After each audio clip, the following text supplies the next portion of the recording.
اور تیری رضا مجھے مل جائے، تو مجھ سے راضی ہو جائے، تو مجھ سے خوش ہو جائے۔ اللہ نے کہا کہ اگر مجھ سے کلوز ہونا ہے اور میری قربت چاہیے،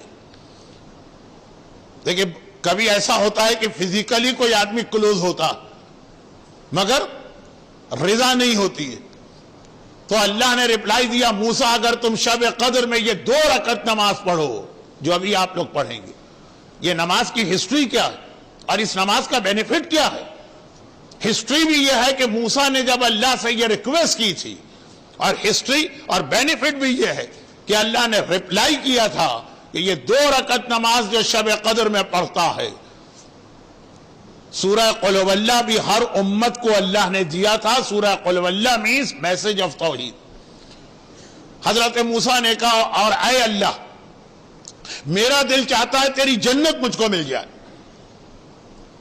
5 حضرت موسیٰ کی 5 دعائیں ہیں، 5 ریکویسٹ۔ میں تیرے کلوز ہو کر تیری رضا، تیری خوشنودی چاہتا ہوں۔ کہا شب قدر کی 2 رکعت نماز، اور اے اللہ میں تیری جنت چاہتا ہوں۔ اللہ نے کہا تو آج کی رات کسی مسکین و غریب کا خیال کرنا، اور اے اللہ میں جنت کی جو بیسٹ نعمتیں ہیں وہ چاہتا ہوں۔ جنت ہمیں ملے گی، جنت کی ہر نعمت ہم کو نہیں ملے گی۔ وائی؟ کیونکہ جنت میں اسٹیٹس ہے، لوور اسٹیٹس کا مومن ہائر اسٹیٹس کے مومن والی نعمتوں کو حاصل نہیں کر سکتا۔ میں چاہتا ہوں جنت کی بیسٹ نعمتیں مجھے ملے۔ تو کہا کہ جو شب قدر میں میری تسبیح پڑھتا، یہ کیا چیز ہے؟ دعائے جوشن کبیر، سبحانک سبحانک یا لا الہ الا انت الغوث الغوث، یہ سبحانک تسبیح، یعنی ورڈنگ چینج کر دیں تو رپلائی یہ ہوگا کہ اے موسیٰ جو جنت کی تمام نعمتوں کو اور ہائیسٹ نعمتوں کو لینا چاہتا ہے، شب قدر میں وہ دعائے جوشن کبیر پڑھے یا 1000 مرتبہ میری تسبیح کرے۔ اور اے اللہ میں یہ چاہتا ہوں کہ پل صراط کو کراس کر لوں۔ مومن کے لیے سب سے بڑے 2 پرابلم آئے ہیں روایت میں، برزخ اور پل صراط۔ یہ روایت میں ہے نا کہ اللہ آپ کو ویزا دے دے گا کہ جاؤ جنت تمہارے لیے، گورنمنٹ ویزا ایشو کرتی ہے، ٹرانسپورٹ کا انتظام آپ کو کرنا، پلین کا ٹکٹ آپ کو خریدنا، ویزا ایشو کرنے والی اتھارٹی آپ کے لیے پلین نہیں لاتی۔ اللہ نے جنت دے دی ہے، جنت کا پرمٹ ہے، جاؤ، لیکن راستہ جنت کا پل صراط سے ہے، یہ سب سے مشکل۔ جنت مل گئی ہے، بہت سے لوگ سلپ ہو کے جہنم میں گرے۔ کہا کہ اے اللہ میں یہ چاہتا ہوں کہ پل صراط بھی بڑی سیفٹی اور پروٹیکشن کے ساتھ کراس کر کے جنت کے دروازے تک آ جاؤں۔ جنت کا پرمٹ تو ہے میرے پاس۔ ایک حدیث ابھی آپ نے سنی موسیٰ کو، ایک حدیث آج مجلس پہ سنیں گے رسول اللہ کی، کہ جنت کا پرمٹ تو مل گیا آپ کو، جنت کا راستہ پل صراط۔ کہا جو شب قدر میں راہ خدا میں صدقہ دیتا ہے۔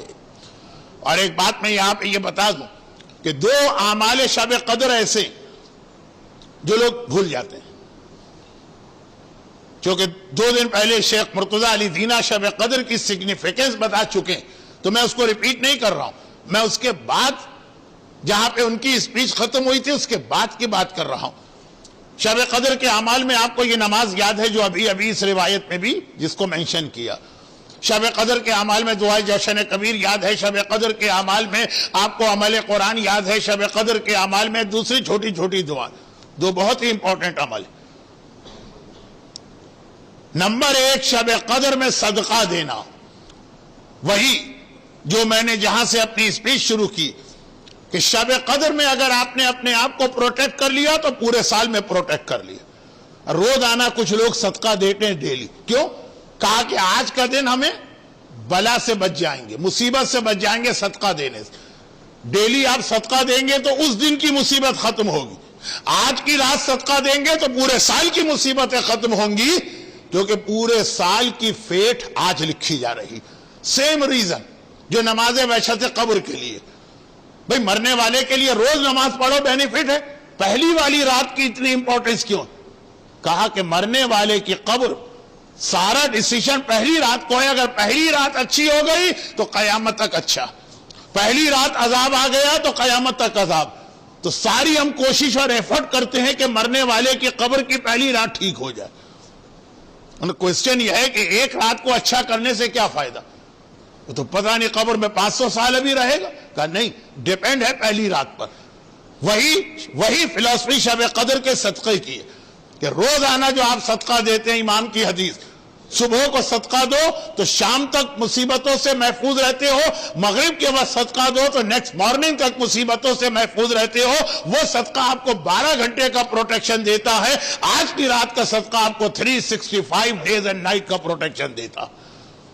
کتنے لوگ ایسے ہیں کہ اعمال شب قدر کا اسٹارٹ صدقے سے کریں, لیکن قرآن نے کہا سلام ہی حتی مطلع الفجر, ابھی تمہارے پاس ٹائم ہے, ابھی ٹائم ہے. فجر سے پہلے بھی اگر صدقہ دے کے آج کی رات کو مصیبتوں سے اور بلاؤں سے اور پریشانیوں سے دور کر لو تو پورا سال تمہارے لیے پرابلم آسان.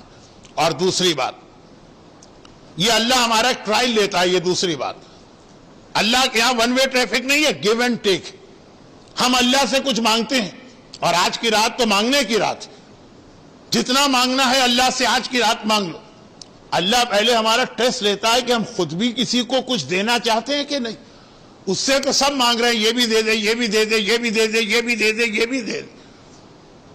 لیکن جب اس سے سب مانگ رہے ہو تو پہلے اللہ چیک کرے گا کہ تم بھی کسی کو کچھ دینے کو تیار ہو کہ نہیں.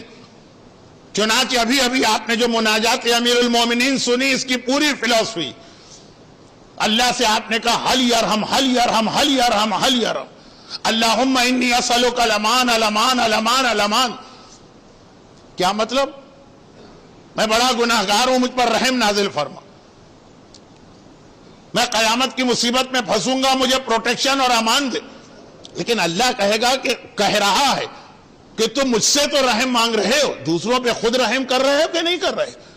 آج کی رات چاہے آپ دعائے توبہ پڑھیں, آج کی رات چاہے آپ مناجات امیر المومنین پڑھیں, آج کی رات چاہے آپ 70 ٹائمز استغفر اللہ واتوب الیہ پڑھیں, پہلے اللہ یہ دیکھتا ہے کہ آپ نے کتنے لوگوں کو معاف کیا. کتنی حدیثیں آپ سال میں روزانہ سنتے ہیں, وہ آج کی رات یاد کیجئے کہ اگر کسی مجمع میں غیبت کرنے والا بیٹھا ہے, اس کی وجہ سے سب کی دعا کو اللہ روک دیتا, کسی کی دعا قبول نہیں ہوتی. موسیٰ نبی سے کہا واپس جاؤ, تمہاری دعا قبول نہیں کروں گا, کیونکہ among yourself there is a غیبت کرنے والا بیٹھا. اور جب اس نے دل ہی دل میں اللہ سے توبہ کر لی, اے اللہ آج لوگ مجھے ذلیل کر دیں گے, مجھے چھپا لے, مجھے بچا لے, میں توبہ کرتا ہوں. اللہ نے کہا موسیٰ دعا کی ضرورت نہیں ہے, وداؤٹ دعا میں نے تمہاری حاجتیں پوری کر دی. اب یہ روایتیں سال کے دیگر 364 ڈیز کے لیے اتنی امپورٹنٹ نہیں ہے جتنی آج. آج جو آدمی اللہ سے توبہ کر رہا اور مناجات امیر المومنین پڑھ رہا اور استغفر اللہ ربی واتوب الیہ یا استغفر اللہ واتوب الیہ پڑھ رہا, پہلے وہ اپنے دل میں یہ خیال رہا ہے کہ جس نے مجھ پہ ظلم کیا ہے میں سب کو معاف کرتا ہوں, اور بہت ہی جرنلائز نہیں, پھر یاد بھی کرے کہ ہاں فلاں نے میرے ساتھ ظلم کیا تھا لیکن آج میں نے اس کو معاف کیا, کیونکہ میں اسے معاف کروں گا تو مجھ سے بڑا مجھ کو معاف کرے گا. اعمال شب قدر میں درد دل کا علاج کرتا ہے, عشق اس سے سماج کرتا ہے. کربلا میں وہ کل اکیلا تھا, آج ہر دل پہ راج کرتا ہے.